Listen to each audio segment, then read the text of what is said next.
Brandon Steiner is a self-made man. He is the epitome of the American dream. Brandon was raised in Brooklyn, New York, and faced adversity from a young age. Through his tenacity and perseverance, he was able to create and build a business empire. Against all odds, Brandon created and built the premier sports memorabilia and marketing business, Steiner Sports. Brandon has signed the most famous athletes in the world, including but not limited to Mariano Rivera, Derek Jeter, Peyton and Eli Manning, Mark Messier, and the greatest heavyweight champion of all time, Muhammad Ali. Brandon has also partnered with the best and most prestigious sports franchises, the New York Yankees, Dallas Cowboys, and Notre Dame, just to name a few. He revolutionized an industry, and in his most bold move, he bought the house that Ruth built.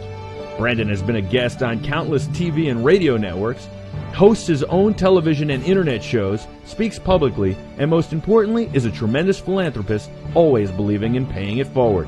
Brandon Steiner is a terrific speaker. My whole thing is the first 90 seconds in my day is critical. So in your first 90 seconds, I want you to think about a positive, strong statement. You get into conflict, you got to confront. You got to embrace problems. I think you got to turn your adversity into an advantage. That's the stuff that makes you the strongest. It isn't easy. It isn't possible. Because one of my favorite lines is that all of us are better than some of us. You can't get better without losing. How do you do the most amount in the least amount of time? You never ask a person a question that's yes or no. Because 50% of the answer is going to be no. Ask them a yes question. This is where a lot of people really struggle. Are you willing to help the other person get what they want? More than you even willing to get what you want? Do as much as you can, for as many people as you can, as often as you can, and expect nothing back. The Steiner story really starts. I was in 5th grade, PS 215, Mr. Kerper's class. And he called me up to the front and he gave me an envelope filled with some cash. And he said, well, we took your collection money for you to buy some clothes. And I said, well, why do you think I need clothes? Well, you've been wearing the same pants for 3 weeks in a row. It didn't feel right to me. So the next day, I went into my mother's room and I said, listen, on Saturday, I'm going to go get a job. You don't need to worry about me anymore. And if I can make some extra money, I'll help the family too. And Freddie the fruit man came through for me. You know, at $1.50 an hour, I delivered fruit and vegetables, and then I moved on to working the counter. When I was about 12, I decided I was going to do a paper route. I started with a very small route. I need to grow this route. And I started knocking on doors, and I asked this lady who came to the door, she's probably about 70 years old, and she just looked me dead in the eye and said, why would I buy the Daily News from you? I can go to the store and get it for 8 cents. Why would I pay you 8 cents? I said, it's the same amount of money, but I've got to tip you. I knocked back on the lady's door, and that's when the first thing that came to me, which was, what else? I said, if I brought you milk and hot bagels on Sunday morning, done. So then I proceeded to now build my route around this extra service that I provided. And I'm starting to rack a little bit. Really, the question is, what else can you provide?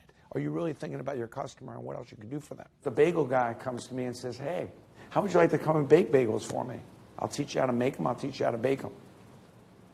And what was great is that opportunity led me to employment throughout my whole high school and even to early college. I worked pretty much full-time in college. I was trying to go to Florida, a place called The Button. Now, this place was crazy. All the colleges would have, during the course of a day, would compete against each other, who was craziest. I was trying to think, what else? How am I going to do this? I'm going to do my version of The Button up here.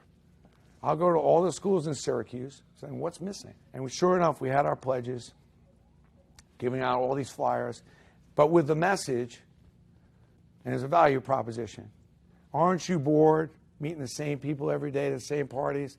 Here's an opportunity to go to a party, meet other kids from the other schools. We ended up getting about 3,000 people into the club that night. I realized at that moment that I could promote. And I was a marketer, and I knew how to bring things together. My first autograph, and how I kind of got started in the memorabilia business is, I was at Yankee Stadium and got these seats. They're 5 rows over the on-deck circle. These seats are incredible. They just opened up. We got to grab these seats. Now, I had never sat in seats like that. We buy the seats. They're $4, 15 cents on the subway each way. Bought a hot dog for 20 cents, scorecard for 10. Joe Pepitone comes over, gives me my first autograph. We really want to talk trash. Trash, get over here now. Sign these kids' autographs. So I had both autographs. Came home. Said, Mom, you're not going to believe this. We sat in the most unbelievable seats. We actually saw the game. We talked with 2 Yankees. And my mother says, where's my change? know, it's a memorable moment when you get that first autograph, when you get up close to the field and you see that. And that was really, for me, starting Steiner, because it was the beginning of saving all my programs, which led to Steiner remembering moments and turning moments into money. My kids, I used to read stories to my kids. I'm reading, not the book, I'm making up my own story. I was making up the story about why this Marc Messier was one of my favorite players. I'm like, I like this story. And this was really the defining moment in Steiner. It was an aha moment, because I'm thinking to myself, if that's how I feel, that everybody has a sports moment in their Fab Five, good chance. And I'm going to pray off of it. So I go in the office the next day and I find every moment there is. Carlton Fisk, the touchdown run, the '86 Super Bowl, and then I go find the athletes to match up to the moments. And here we are, remember the moment, Steiner Sports Collectibles, and millions of dollars later. The only reason I went after Derek Jeter was one reason only. I represented Phil Rizzuto starting in '94. One of the things I realized with Phil was he never ever said to me, Brandon, do this, do that. Except for this one time. He says, Steiner, you better sign this kid. I said, seriously? Why are you hitting me with this? Like, he barely even, I wasn't even sure he was going to start. He's special. You got to sign this kid. I'm telling you, that's why we signed Jeter. The key is, you don't need to start your own business to have an entrepreneur spirit. And part of the biggest thing is not being afraid to take risks. A lot of it is accepting the opportunity, accepting the ability to make an unlimited amount of money. You have to kind of feel that you're worthy of that. You're part of an industry. You want to leave that industry better than when you found it.